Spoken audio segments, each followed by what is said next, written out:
Kao veliki ljubitelj slatkiša krenula sam u potragu za tradicionalnim receptima. U želji da saznam što više o kulturi i običajima vezanim za ove poslastice, našla sam pomoć u divnoj domaćici Sabihi. Ona me je upoznala sa Prijepoljem i njegovom okolinom i, što je najvažnije, naučila me je da spremam ukusne slatkiše.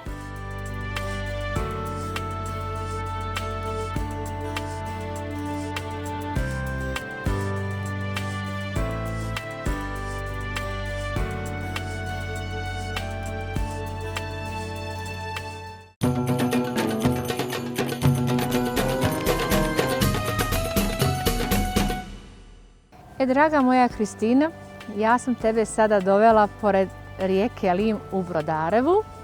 Inače, ovdje ovaj dio rijeke Lima je najplići i postoji jedna legendarna priča da je postojao jedan tako hrabar čovjek koji se zvao Brodar i koji je prevozio ljude s jedne na drugu obalu. Po tome je i ovo mjesto dobilo naziv Brodarevo. Inače, ovuda su prolazili brodovi koji su dovozili raznu robu, tako je i naš Kadaif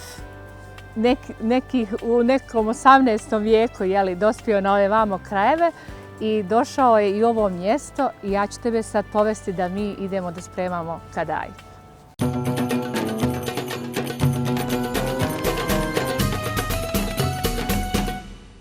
Draga moja Kristina, evo obišli smo nekoliko lokacija oko Prijepolja i kao što sam obećala, dovela sam te na ovo prelijepo mjesto koje se zove Vrlobaš i odavde se najljepše vidi pogled na Brodarevo.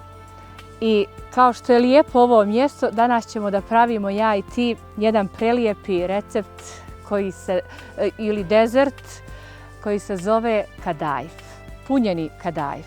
Kadaifa inače ima više vrsta, može da bude prazan Kadaif, može sa suhim grožđem, može sa orasima, kako ko voli.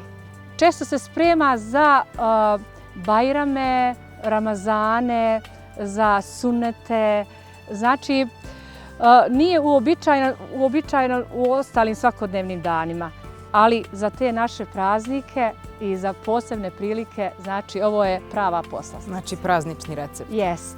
Evo sada ću početi da pravim prvo fil. Odvojit ću 5 jaja. I kao što sam ti ranije i rekla, prvo ćemo bjelanca od žumanca da bi bolje to ubutala. Znači, dobro pazi da i ovaj dezert napraviš kad dođeš u Beograd.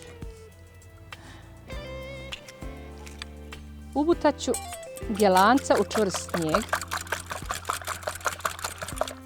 Inače, hoću ti reći da je Kadaif porijeklom iz Palestine. On je inače arapska riječ koja znači kanaf, odnosno zastor.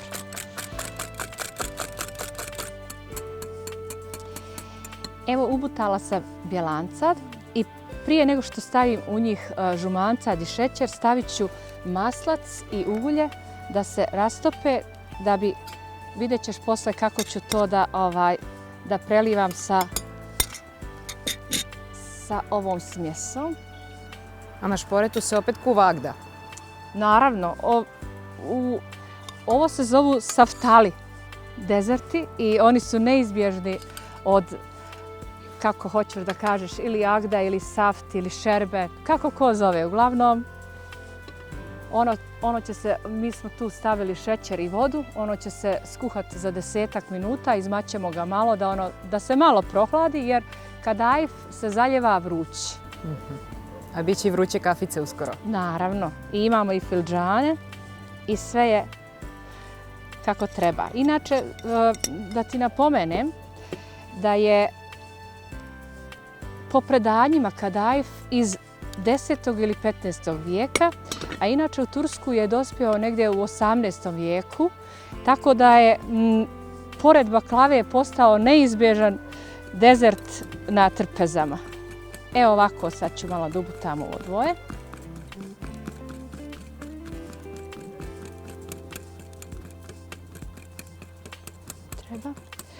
Inače, Kristina, iza mene se nalazi jedan od simbola ovog lijepog kraja, to je Malkan Čauš džamija, koja je stara negdje 300 godina. Do 2000. godine je bila drvena, tada je posle bila obnova. A koliko se često obnavljala dok je bila drvena? Održavala je se, ali već vjerovatnoća je zbog njene takve konstrukcije nije više mogla odoljeti vremenu, pa je morala se obnoviti. Znači, ovo treba dobro da se sjedini, da se napravi. Inače, ovdje su domaćice vrlo vrijedne žene i u svakoj kući su neizbježne pite o kojima smo pričali, a i razni dezerti. Dodajemo orahe i to ću polako izmiješati.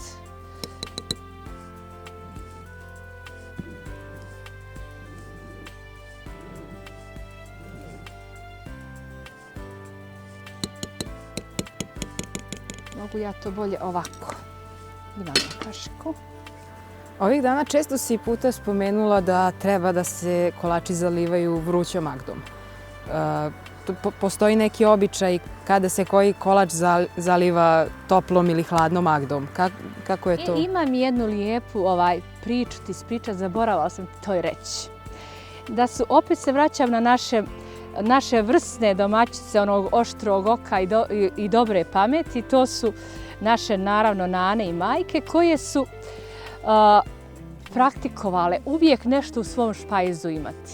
Na primjer, od toga su bile baklave, pa kadajf, koji može da se ispeče, znači, nekoliko dana ranije. I kada bi nam musafiri došli, one bi začas skuhale tu agdu i onda taj kolač bi malo, dezert, baklava, nebitno, malo bi je podgrijali i zalili, tako da bi oni uvijek imali za te svoje musafire tako dobar, da kažem, najbolji kolač što može biti. Svež i eto. Znači, naše stare nije mogao niko iznenaditi.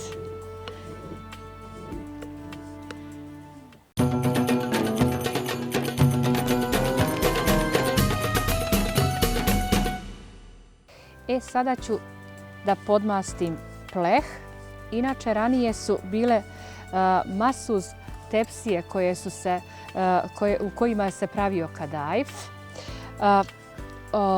Kadajfut su se zvali ta tepsija, kadajfluk. A međutim, ja sam to nešto slično improvizovala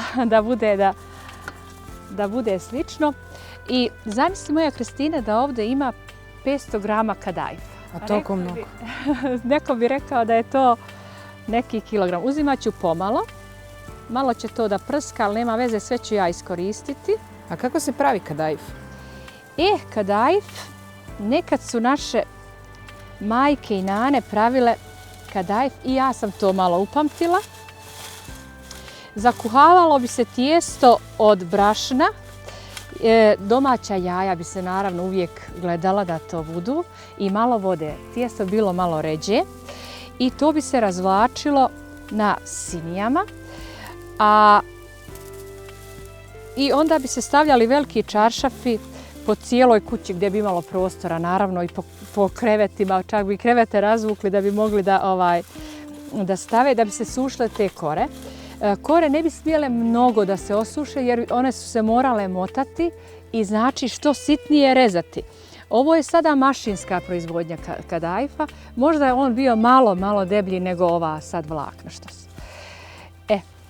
I znači, iz kuće bi morali svi da izađu. Najčešće bi se sastale 2-3 žene, pošto tu treba malo više rada, tako da bi se one dogovorile i onda bi se pravila jedna veća količina kadajfa, pa bi one između sebe to posle podijelile.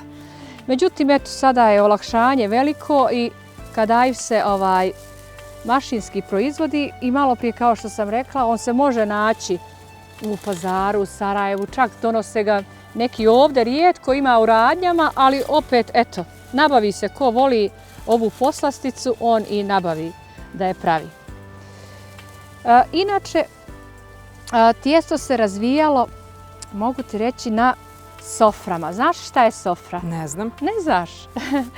Sofra ili sinija, to je nešto poput stola, samo je dosta nisko, okruglog stola, koje je odignuto tako toliko od zemlje, znači 30-40 centi. I tu je se jelo. Nekad naši stari su tu jeli, mada možda da zađemo ja i ti negdje po ovim kućama, gore po ovim okolnim selima, našli bi mi negdje siniju. Sinije su imale musafirska sofra ili sinija i ona svakodnevna koja je se koristila za svakodnevne obroke. Je li bilo razlike u veličini? Pa naravno, ta gostinska ili musafirska sofra je bila veća. Tu bi moglo da stane, mogu ti reći, po nekih 12 ljudi.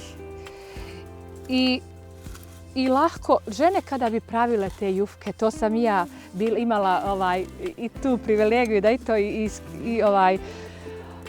da kažem da iskoristim i tu priliku da to pravim. Kako bi radile pitu ili jufku, one bi začas okretale ovako onu sofru, okreću i to ide, razvlače brzo elokonje. To je baš jedan lijep proces, ali to ću te jednom drugom prilikom povesti da vidiš. Sad otprilike sam prepolovila evo još ću malo ove ćoškove da popunim. Lijepo bi bilo da se ne krza mnogo. Da se ne, radi rezanja, vidjet ćeš kad ga ispečemo kako to izgleda. Ćoškove ću isto malo popuniti. Pa ću sad da uzmem pola ove smjese koju sam rastopila, maslac i ulje, i ovo ću da natopim.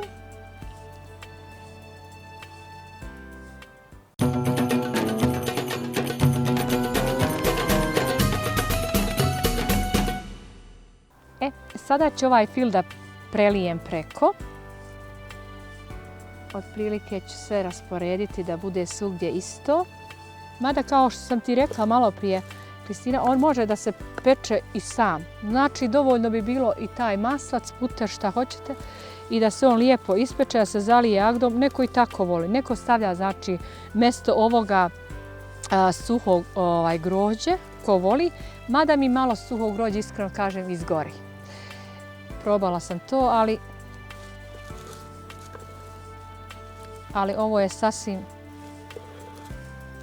ok. Sad stavljam drugi sloj.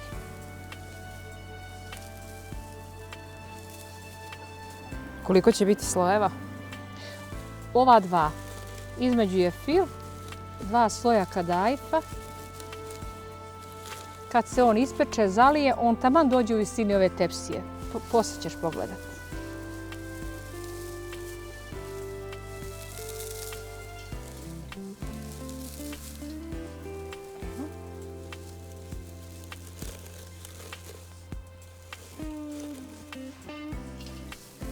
Jedino što je malo dangubno je slaganje, ali kad se odlučimo da bilo ko da se odluči da pravi, inače ja lično pođem od sebe, kada ja njega smerakom pravim. Smerakom znači na tenane, polako. I to ne može da bude da ne valja. Evo ja sad završavam kadajf, stavljam još ovaj dio i zaliću ga. Posle toga ja njega stavljam u rernu, a ja i ti, Kristina, idemo kod naših divnih domaćina Hanića. Vidjela si kako su ljubazni. Da mi možda potražimo tu siniju sofru, da mi prezentujemo ovdje kako se to sjedilo i jelo. Koliko dugo treba da se peče kadajf? Pa, evo, 15-20 minuta. Mi ćemo vidjeti zavisno od vatre. Uglavnom na 180 stepeni koga peče u električnom šporetu, ali opet kažem, mora se vodi računa, sve zavisno od brzine rerne koja kako peče. A mi ćemo ga ovdje čuvati i nadam se da ćemo ga lijepo ispeći. Evo.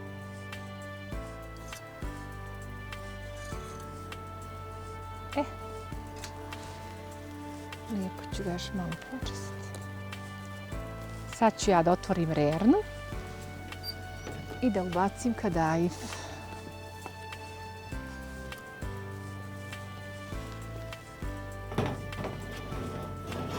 Naravno, okretat ćemo ga sa svih strana da on bude isto svugdje pečen.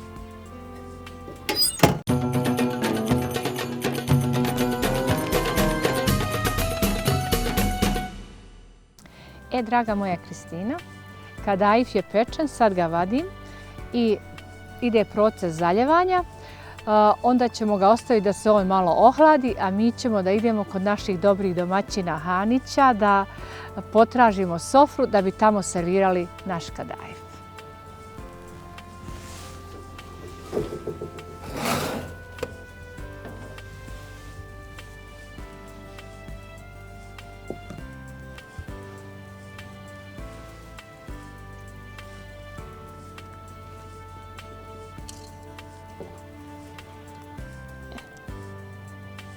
Evo, otprilike ovako. Prije nego što počnem sad zaljevati, to sam zaboravila obavezno napomenuti, pripremila sam jedno drvce koje treba malo probosti da bi saft što bolje upio svugdje.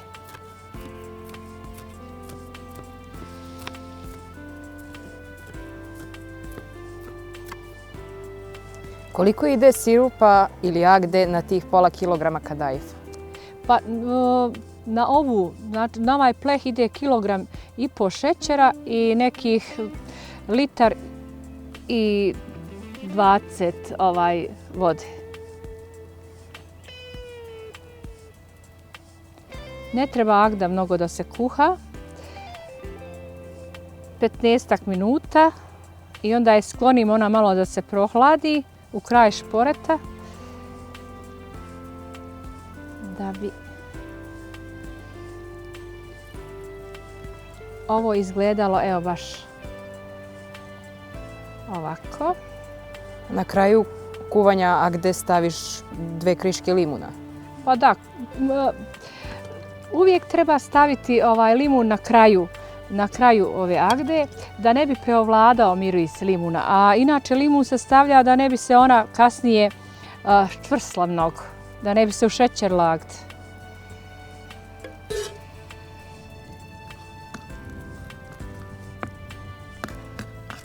I naravno, kao što sam i ranije napomenula, najljepše je ostaviti ove safteli dezerte da se malo ohlade malo duže.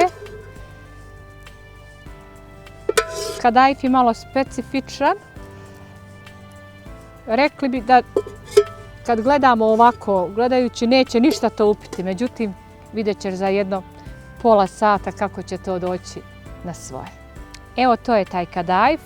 Ko voli saftali kolače, ovo je jedan baš dobar energetski zalogaj, pa nek izvoli, nije teško napraviti.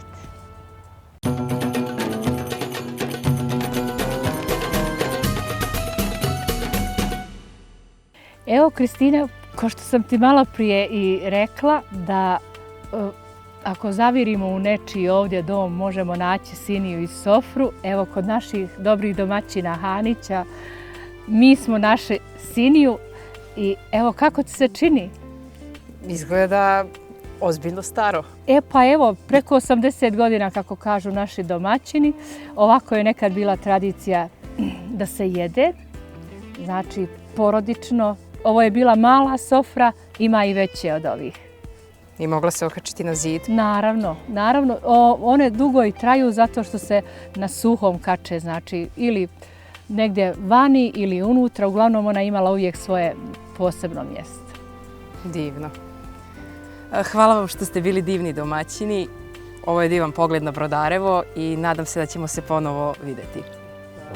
Bujrum, izvolite, probajte kadajif. Bujrum.